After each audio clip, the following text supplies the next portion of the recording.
Hi friends, this is ओम और इस lecture में हम लोग हमारा सेकेंड न्यूमेरिकल कर रहे होंगे system of non homogeneous linear equation का, जो कि हमारा मैट्रिक्स का टॉपिक है। ठीक है, इससे पहले लगभग हम लोगों ने 11 से 12 लेक्चर कर लिया है हमारा इसका मैट्रिसेस का। तो आपको अगर इसमें से कोई भी लेक्चर मिस कर गए हो तो आप नीचे डिस्क्रिप्शन में प्लेलिस्ट से एक्सेस कर सकते हो। पूरा मैट्रिक्स का प्लेलिस्ट मैंने नीचे डिस्क्रिप्शन में डाल दिया है।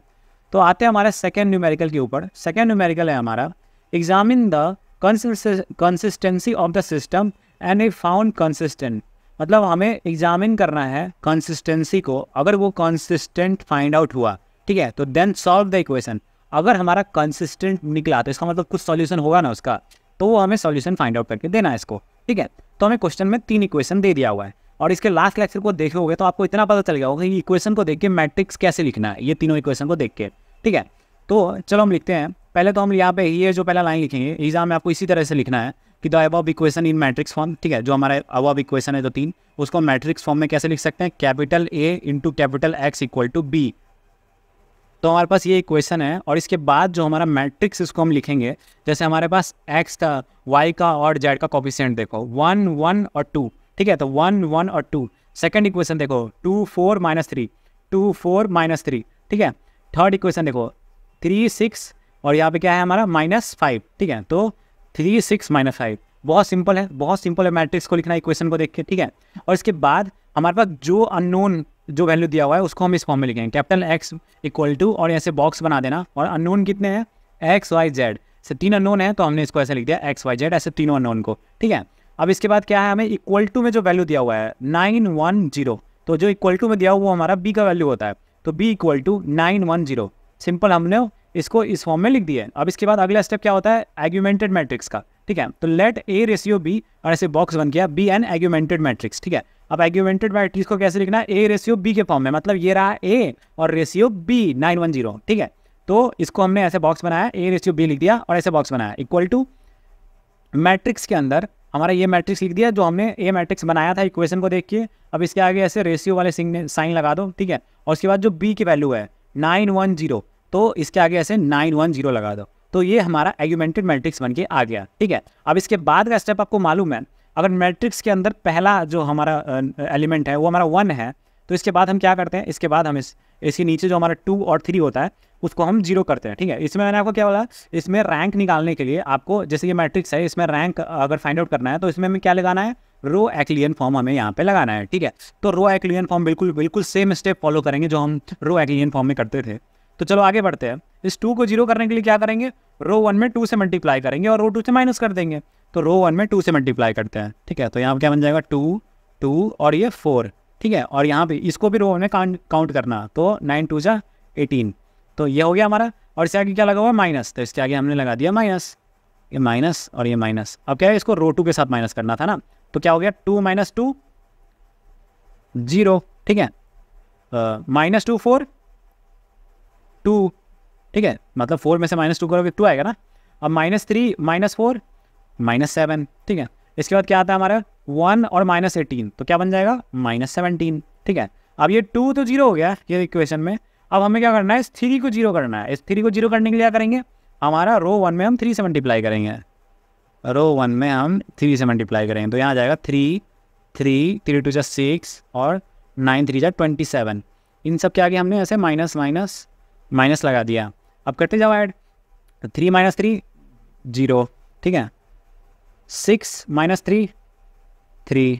ठीक है, -5 - 6 -11। ठीक है, 0 - 27 -27। ठीक है, तो सिंप्लीफाई हो गया, हमारे पास ये इक्वेशन आ गया। ठीक है, अब अगला स्टेप में क्या करना है, हमें ट्राई करना है कि ये एलिमेंट इन तीनों को जैसे 0 करे। ठीक है, ये एलिमेंट को हमें ट्राई करना है 0 करने का। ठीक है, क्योंकि ये अगर 3 0 हो गया तो एक तरह से अपर ट्रायंगुलर मैट्रिक्स वाला फॉर्म बनेगा। रो एक्लियन फॉर्म आपको याद हो, तो हम upper triangular matrix basically try कर रहे होते हैं कि हमारा अपर ट्रायंगुलर मैट्रिक्स में ऐसे कन्वर्ट हो जाए, उसके बाद जो भी 0 होने के चांसेस दिखते हैं हमें उनको हम 0 करते हैं। ठीक है, तो आगे बढ़ेंगे। आगे अगर हम यहाँ ध्यान से देखें तो अगर रो 2 के अंदर हम 2 से डिवाइड कर दें, ठीक है, तो इसके बाद हमारे लिए क्या हो जाएगा, इस 3 को 0 करना ईजी पड़ जाएगा। तो चलो इसको 2 से डिवाइड करते हैं, इसको इस पूरे रो 2 को हम 2 से डिवाइड करेंगे, तो क्या हो जाएगा हमारा, यहाँ पे ये हमारा 0 से तो कुछ फर्क नहीं पड़ेगा, 2/2 1 बन जाएगा, और -7/2 -7/2 बन जाएगा, और -17/2 क्या बन जाएगा हमारा सॉरी -17 हमारा बन जाएगा -17/2, ठीक है। अब इसके बाद क्या है, अपर ट्रायंगुलर मैट्रिक्स का फॉर्म करना है ना रो एक्लियन फॉर्म के हिसाब से। तो इस 3 को 0 करने के लिए बेसिकली हमने इसको 1 बनाया, ठीक है। तो आप क्या कर सकते हैं, अब हम इस रो 2 में 3 से मल्टीप्लाई करके इसके साथ माइनस कर सकते हैं, तो हमारा ये 3 0 हो जाएगा। अब रो 2 में हम 3 से मल्टीप्लाई करेंगे, ठीक है। अब रो 2 में 3 से मल्टीप्लाई करो तो यहाँ तो आ जाएगा तुम्हारा 3, ठीक है, और यहाँ पे आ जाएगा तुम्हारा -21/2, ठीक है, और यहाँ पे आ जाएगा तुम्हारा -51/2, ठीक है। ये आ गया 3 से मल्टीप्लाई करने के बाद। उसके बाद क्या है, आगे में माइनस लगा हुआ है तो इसके आगे माइनस लगा दिया, ये माइनस माइनस प्लस और ये माइनस माइनस प्लस, ठीक है। ये वैल्यू आ गया हमारे पास। अब यहाँ देखो 3 - 3 यहाँ पे 0 आ गया, ठीक है। अब -11 + 21/2, ठीक है, तो तुम्हारे पास वैल्यू आएगा -1/2, ठीक है। तो ये दो फ्रैक्शन वाला है, इसको एलसीएम लेके कर लेना, बहुत आसान है, ठीक है। तो तुम्हारा -1/2 आ जाएगा, ठीक है। -27 + 51/2, ठीक है, तो तुम्हारा यहाँ पे वैल्यू आ जाएगा -3/2, ठीक है। ये तुम्हें खुद कैलकुलेट करना है क्योंकि ऐसे सिंपल सा फ्रैक्शन एडिशन है, आप लोगों को सबको आता है। यहाँ पे अगर मैं करूँगा तो फालतू में टाइम बढ़ेगा, लेक्चर लंबा होगा। बाकी आगे बढ़ते हैं हम। तो ये हमारा चेंज हो गया, हमारे पास ये आ गया, इसको मैं इरेज कर लेता हूँ, ठीक है। आपके पास पेंसिल होगा तो आप ऐसे पेंसिल से लिख लेना और उसके बाद ऐसे फिर बाद में इरेज कर सकते हो, या फिर इस तरह से साइड में आप पेज के साइड में ऐसे रफ में लिख के करना, लेकिन ऐसे दिमाग में मत करना, गलती करने के फिर बहुत ज़्यादा चांसेस हो जाएंगे। और गलती करोगे तो यहाँ पे गलती मतलब फिर तुम्हारा गया, फिर मिस्टेक हो गया तो तुम्हारा नंबर नहीं मिलने वाला तुमको, क्योंकि एक स्टेप में मिस्टेक हो गया तो आगे जो भी स्टेप तुम करोगे सब गलत ही होता जाएगा। तो इसके लिए ध्यान रखना इस चीज़ का कि कोई गलती ना हो, कोई प्लस माइनस करने में, इसलिए तुम साइड में करना, दिमाग में कैलकुलेशंस मत करना, ठीक है। तो हम आगे बढ़ते हैं। तो ये इसके बाद हमें कुछ भी सिंप्लीफाई होता हुआ नहीं दिख रहा है। इसके बाद हम रो एक्लियन फॉर्म में हम यही करते थे, वहाँ पे स्टॉप होते थे जहाँ पे हमें लग जाए कि अब हम कुछ भी सिंप्लीफाई करके 0 में कन्वर्ट नहीं कर सकते हैं, ठीक है। तो ये हमारा फाइनल मैट्रिक्स आ गया। अब इसी को देख के हम रैंक डिसाइड करेंगे।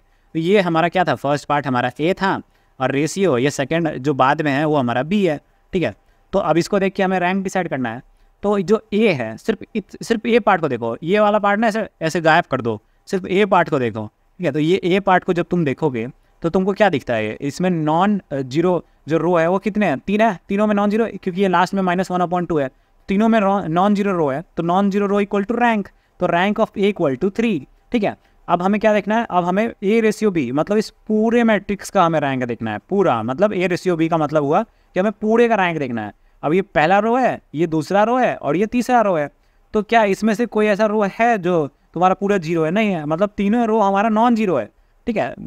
तीनों रो हमारा नॉन जीरो रो में आता है, तो क्या हो गया, इसका भी रैंक 3 आ जाएगा, जो कि हमारा ए रेशियो बी का रैंक है, तो इसका भी 3 आ गया, मतलब हमारा rank of A equal to rank of A ratio B equal to, और ये 3 आ गया, ठीक है। तो ये हमारा क्या आ गया, कंसिस्टेंट वाले कंडीशन में चला गया, ठीक है। अब कंसिस्टेंट वाले कंडीशन में चला गया तो क्या हम चेक करते हैं, नंबर ऑफ अननोन्स की इक्वल है क्या 3, हमारे पास नंबर ऑफ अननोन्स कितने हैं, X Y Z, 3 number of unknowns है, तो देखो नंबर ऑफ अननोन्स की इक्वल भी है। तो जब ये ऐसे सारे इक्वल्स होते हैं, तो हम लोग जो ओवरव्यू वाला लेक्चर देखे थे तो मैंने क्या बताया था आपको, जब ये ऐसे सारे वैल्यूज आपके जब इक्वल आएंगे ना, तो जो सिस्टम ऑफ हमारा इक्वेशन होगा उसका हमारा क्या आएगा, यूनिक सॉल्यूशन आएगा। अब यूनिक सॉल्यूशन आएगा तो सॉल्व करेंगे उसको, यूनिक सॉल्यूशन जो भी वैल्यू आया उसको निकालने के लिए, ठीक है। तो जो भी तुम्हारा इक्वेशन होके आया है, जैसे ये है, ये x का कोफिशिएंट है, ये y का कोफिशिएंट है और ये z का कोफिशिएंट है और ये इक्वल टू 9 है। तो अब इसको हम इक्वेशन फॉर्म में लिखेंगे जब ये कन्वर्ट हो चुका है यहाँ पे, तो अब इसके बाद हम इसको कन्वर्ट करेंगे इक्वेशन वाले फॉर्म में। तो corresponding system of equations is, तो हमारा क्या था 1 1 2 9, तो इसको कन्वर्ट कर दो, x का कोफिशिएंट 1, y का कोफिशिएंट 1, z का कोफिशिएंट 2 और इक्वल टू क्या आ गया 9, सिंपल ये आ गया। अब सेकंड इक्वेशन क्या बनेगा, पहला तो देखो x का कोफिशिएंट 0 है तो x गायब, तो ये y का कोफिशिएंट 1, z का कोफिशिएंट -7/2, तो y का कोफिशिएंट 1, z का कोफिशिएंट -7/2 इक्वल टू क्या है -17/2, इक्वल टू -17/2 है, ठीक है। इसके बाद लास्ट इक्वेशन क्या है, x का कोफिशिएंट भी 0 है, y का कोफिशिएंट भी 0 है, पर z का कोफिशिएंट है -1/2, तो z का कोफिशिएंट है -1/2, तो z का कोफिशिएंट -1/2 इंटू z लिख दिया, इक्वल टू क्या है हमें, इक्वल टू हमें -1/3 हमें आ रहा है, तो -3/2 आया है, तो -3/2 हमने इक्वल टू लिख दिया, ठीक है। अब इसके बाद हम इसका वैल्यू तो अभी फाइंड आउट नहीं कर सकते, इसका भी नहीं कर सकते, पर z का फाइंड आउट कर सकते हैं, क्योंकि हमें फिर z equal to direct something value दिया हुआ है, ये 2 से 2 कैंसिल कर दिया, ये माइनस से माइनस कैंसिल हो गया, z इक्वल टू क्या आ गया, z इक्वल टू 3 आ गया, सिंपल। अब z इक्वल टू 3 आ गया तो इस इक्वेशन में जेड डाल देंगे तो हमें वाई मिल जाएगा, क्योंकि इसमें तो सिर्फ एक्स तो है नहीं, इसमें सिर्फ जेड चाहिए था वाई फाइंड आउट करने के लिए। तो हमारा जेड 3 आ चुका है, तो इसमें 3 डाल दो। तो वाई इक्वल टू ये जो हमारा -17/2 है ये तो इस तरफ रहेगा, पर इसको हम दूसरी तरफ भेजेंगे तो ये प्लस बन जाएगा, +7/2 इंटू जेड। जेड क्या है 3, तो इंटू 3 कर दिया, ये इक्वेशन बना। अब इसको जब हम फर्दर सॉल्व करेंगे तो ये हमारा बनेगा -17 + 21/2। ठीक है, तो ये क्या आ जाएगा हमारा 4/2, वैल्यू आ गया हमारा यहाँ पे 2। तो हमारा जेड का वैल्यू आ गया 3, वाई का वैल्यू आ गया 2। तो अब इसमें इक्वेशन में जेड का वैल्यू 3 और वाई का वैल्यू 2 पुट करेंगे तो हमें एक्स मिल जाएगा। तो चलो पुट करते हैं। तो x = 9 - वाई, वाई क्या था हमारा 2 और -2 इंटू जेड, मतलब 2 इंटू 3, जेड क्या था 3, तो यहाँ पे 2 इंटू 3। तो इसको जब हम लोग सिंप्लीफाई करेंगे तो ये हमारा वैल्यू आ गया 1। ठीक है, तो यहाँ पे 3 × 2 = 6 और यहाँ पे ये है हमारा -2, तो 6 और 2 क्या आ गया हमारा 8, तो -8 और 9, तो क्या बन जाएगा हमारा 9 - 8 1, तो आ गया ये। तो क्या हुआ हमारा x का वैल्यू 1 आ गया, y का वैल्यू 2 आ गया, z का वैल्यू 3 आ गया। तो x = 1, y = 2, z = 3। क्योंकि हमारा जो केस आया था वो क्या था, यूनिक सॉल्यूशन का, तो हमारा जो वैल्यू आएगा x = 1, y = 2, z = 3, तो इसका यूनिक आएगा, तो ऐसा सिंगल वैल्यू आ गया सबका। ठीक है, तो सॉल्यूशन जो हमारा जो भी सॉल्यूशन था लीनियर इक्वेशन, उसका सॉल्यूशन हमारा आ चुका है फाइनली। ठीक है, तो हमें तीनों यूनिक सॉल्यूशन हमें मिल चुके हैं, तीनों के x = 1, y = 2, z = 3। ठीक है, काफ़ी इंपॉर्टेंट लेक्चर था और आई होप आपको बहुत ही आसान लगा होगा। ठीक है, क्योंकि मैं मतलब लगातार बोले जा रहा हूँ, आप लोगों को एक एक स्टेप मैं अच्छे से समझा रहा हूँ। ठीक है, मेरे एफर्ट के लिए आप में से अगर कोई भी बंदा है ना, अगर आप तो सब्सक्राइब नहीं किया तो प्लीज़ सब्सक्राइब कर दो भाई, इतना सपोर्ट कर दो, बहुत मेहनत करना पड़ता है। वीडियो बनाओ, फिर वीडियो के डिस्क्रिप्शन सेट करो, एडिट करो, फिर इसके टाइटल्स बनाओ, फिर फाइनली जाके अच्छा इंटरनेट होना चाहिए अच्छे से अपलोड करने के लिए। भाई बहुत मेहनत है, तुम इमेजिन भी नहीं कर सकते।